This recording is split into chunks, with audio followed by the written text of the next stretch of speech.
warahmatullahi wabarakatuh. Senang sekali di video kali ini. Sebelumnya saya sudah membahas mengenai pembuatan jadwal kelas 4 dan sekarang saya akan membuat jadwal kelas 1 kurikulum Merdeka. Nah, seperti apa jadwalnya? Silakan tonton sampai selesai dan jangan skip ya supaya bisa diperoleh pemahaman yang utuh. Nah, jadi kenapa sih bisa terbentuk jadwal yang seperti itu? Karena itu menyangkut aturan-aturan yang sebelumnya mengenai pembagian waktu dalam 1 tahun, dalam 1 bulan, dan dalam 1 hari. Seperti itu teman-teman. Nah, oke, langsung saja kita bahas.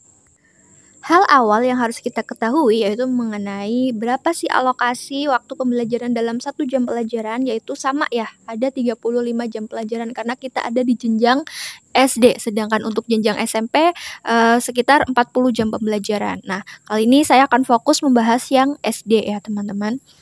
Contoh kasusnya ya ketika misal PPKN pada hari itu mendapatkan alokasi waktu 2 jam pembelajaran, artinya berarti ada 2 kali 35 menit atau sama dengan 70 menit jam pembelajaran untuk mata pelajaran PPKN.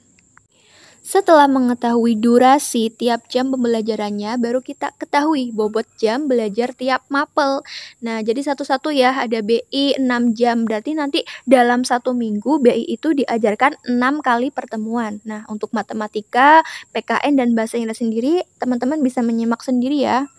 Apa sih fungsinya kita tahu bobot jam tiap mapel ini supaya nggak overload, supaya tidak kurang juga. Nah, jangan sampai misal matematika hanya kita ajarkan 2 jam pembelajaran saja dalam 1 pekan.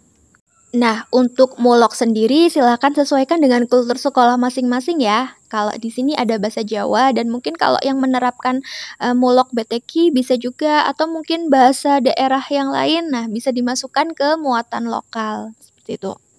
Next, tahap selanjutnya kita ini nih, ngelis dalam 1 hari itu ada berapa banyak jam belajar. Nah, di situ Senin ada 7 jam pembelajaran, Selasa 7 jam, kalau Kamis, Jumat, Sabtu ada 5 jam pembelajaran, dan jika di total ternyata secara keseluruhan selama 1 pekan ada 36 jam pembelajaran. Mengenai timeline waktunya, karena tadi di awal saya sudah jelaskan dalam 1 pembelajaran itu ada 35 menit durasinya, maka kita tinggal atur saja. Di sini saya contohkan apabila sekolah menerapkan waktu belajar mulai pukul 7. Nah, pukul 7 kemudian tambah 35 menit menjadi 7.35, kemudian 7.35 bertambah 35 menit menjadi pukul 8.45 kecuali waktu istirahat. Nah, di sini silakan perhatikan sendiri aturan istirahat di sekolah berapa lamanya. Misal di situ saya contohkan 20 menit waktu istirahat. Nah, dari jam 8.40 kemudian berakhir di pukul 9. Nah, itu untuk waktu istirahat. Begitu ya, teman-teman.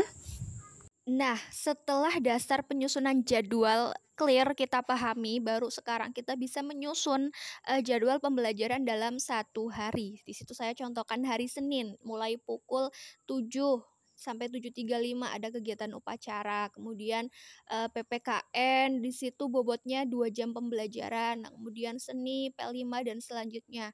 Nah, ini dia versi fullnya jadwal kurikulum Merdeka dalam 1 pekan. Jadwal pertama yang saya tampilkan ini merupakan jadwal P5 sistem harian teman-teman. Jadi P5-nya terpisah-pisah ya. Ada di hari ini, di hari ini, di hari ini. Jadi tidak jadi satu. Sedangkan jadwal P5 yang dibuat secara mingguan, maka dalam 1 hari itu terdapat P5 yang bobotnya 7 jam pembelajaran. Nah, kenapa sih 7 jam pembelajaran? Karena memang tadi di aturan awal ternyata setelah dihitung 25% dari jadwal keseluruhan dalam 1 pekan, P5 ini mendapatkan bobot 7 jam pembelajaran dalam 1 pekan. Nah, itu jadi dijadikan 1 hari full P5-nya. Kira-kira teman-teman di sini lebih enak mana nih?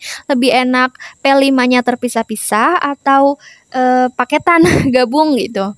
Silakan pilih sendiri sesuai dengan selera masing-masing. Nah, itu saja mungkin konten video kali ini yang membahas pembuatan jadwal kurikulum Merdeka kelas 1. Semoga yang sedikit ini bisa bermanfaat ya teman-teman dan bisa menjawab kegalauan teman-teman dalam menyusun jadwal pembelajaran. Dan terima kasih untuk yang selalu support, dan jangan lupa ya untuk terus saksikan konten-konten yang selanjutnya, dan jangan lupa berlangganan ya untuk klik subscribe. Boleh juga di-share, silakan supaya lebih bermanfaat. Nah, kemudian juga saya akan mencantumkan dokumen-dokumen yang bisa di-download dalam description box. Terima kasih. Wassalamualaikum.